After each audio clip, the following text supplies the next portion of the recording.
Hi, I'm Stumpy Nubs, and I'm going to show you how to make a fully featured router plane from common hardware.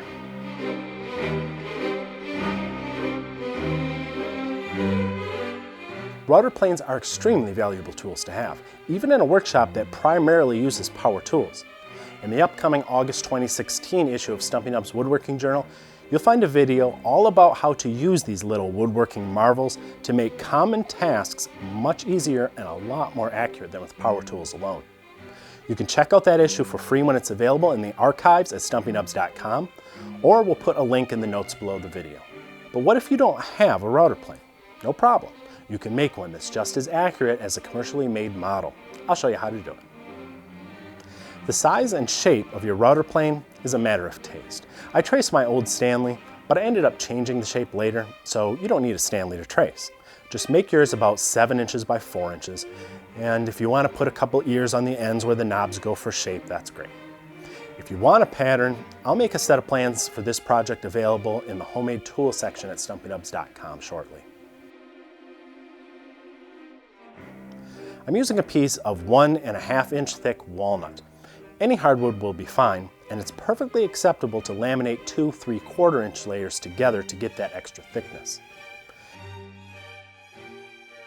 After the shape is roughed out, I locate the center point, and while you don't see it here, I struck a line across the center, bisecting the workpiece. I used a 2-inch Forstner bit to bore a hole in the center about 1/2 inch from the curved side. This size is also arbitrary. You could go as small as 1.5 inches if you don't have a large bit. I carried my center line down the flat edge of the body because I need to bore a hole there too. This one's a little tricky because the body's going to want to rock on the curved edge. So I set a square next to it so I could watch to make sure that the line in the face of the piece of wood is perpendicular to the table as I bore my 1/4 inch hole right in the center of the flat side. I need to put a few more marks on the body.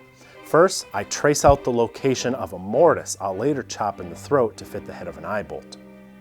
You'll see what I mean later. I also carried my center line around the body so that I could see its location on both sides of the throat. For this next step, I'm using a square file. I place one of the edges in the throat and I begin lightly filing a kerf to connect my 2 pencil points. It's important that I hold the file so the opposite edge as the one that's doing the cutting is facing straight up, and that I keep checking to be sure that I'm filing the kerf straight, using those center lines in the sides of my body as a guide. By checking my progress often, I can make small adjustments as I file deeper. This kerf will hold my cutter. If it isn't straight, the cutter won't be. If the file's twisted to one side or the other as I work, the cutter will be skewed to one side as well. So take your time, check your progress often, and get it right. If you do mess up and you go too far, you can always use some body filler or some epoxy to fill your kerf back in and then start over. Now, I'm going to do a little bit of shaping. This is a matter of personal preference. It's perfectly fine if you just want to leave your body flat. The plane's going to work the same. But I'm laying out some bevels on either side to cut on the bandsaw. Each bevel will start 1.5 inches from either side of the throat hole and slope towards the ears on the ends of the body, leaving about 1/2 inch of the wood's thickness at those points. You could cut this with a small handsaw if your bandsaw doesn't have the cutting depth to handle it.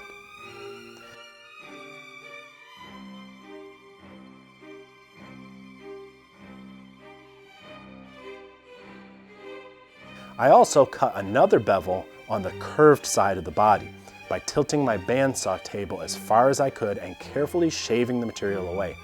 Again, these shapes are all a matter of personal preference, but I like the way the sloped front will make it easier to see the cutter as I work with the finished plane. After the rough shaping, I use a spindle sander to refine it. You could use rasps or even a small electric palm sander to do the same job if you don't have a spindle sander. I'm not sure if I like the final shape I came out with, but it'll work. Now I have to chop out that mortise in the throat. The bevel on the front of the body did make it a lot easier to fit my chisels in there, which is another reason for doing that bevel. The mortise doesn't have to be perfect. Just make it a bit wider than the head of your 1/4 inch by 2.5 inch long eye bolt, and about 1/2 inch deep at the center. The idea is for the eye bolt to slip inside the mortise and for the plane's cutter to slip through the eye.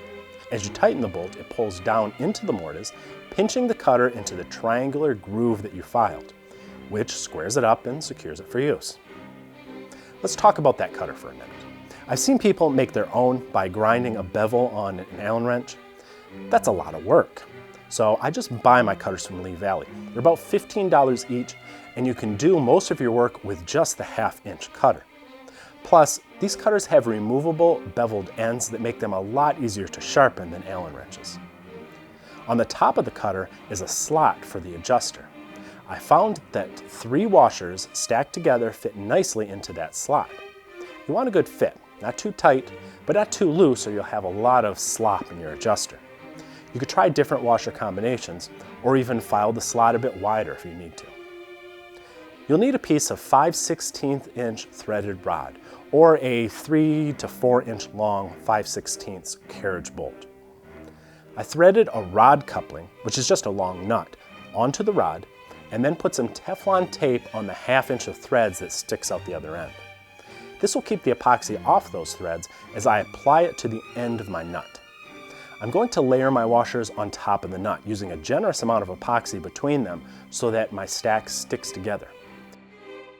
It's important that the washers be carefully centered on the nut.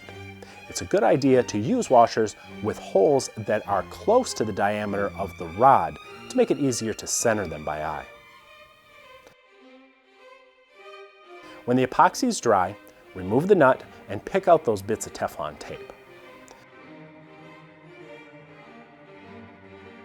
Next, I took another washer that was the same size as those in my little stack, and with the plane cutter lowered all the way and tightened into place, I slipped the washer into the slot and placed a mark exactly in the center of the hole. It's a good idea to position the washer so that its edge isn't completely bottomed out against the cutter in that slot. Back it away about a 32nd of an inch and then mark the center. At that point, I used the drill press to bore a 5/16" hole as deeply into the body as I could without hitting my eye bolt that passes beneath this location. I put some epoxy into the hole and inserted my piece of 5/16" threaded rod. I wanted it long enough to stick out of the plain body about 2.5 inches. While the epoxy was still wet, I threaded my adjuster nut onto the rod and slipped it into the slot on the cutter, which I secured in its highest position. Then I could slightly move that rod in its hole to make sure that it stood parallel to the cutter. It's also a good idea to turn the nut so that one of the points is facing the cutter rather than a facet, because that's the widest point of the nut. When it's straight and parallel, let the epoxy dry. You can use dowels for handles, but I just attached some large wooden knobs that I bought at a hardware store. Epoxy is a good adhesive because it's sticky, so the knobs won't slide down those sloped sides before they dry.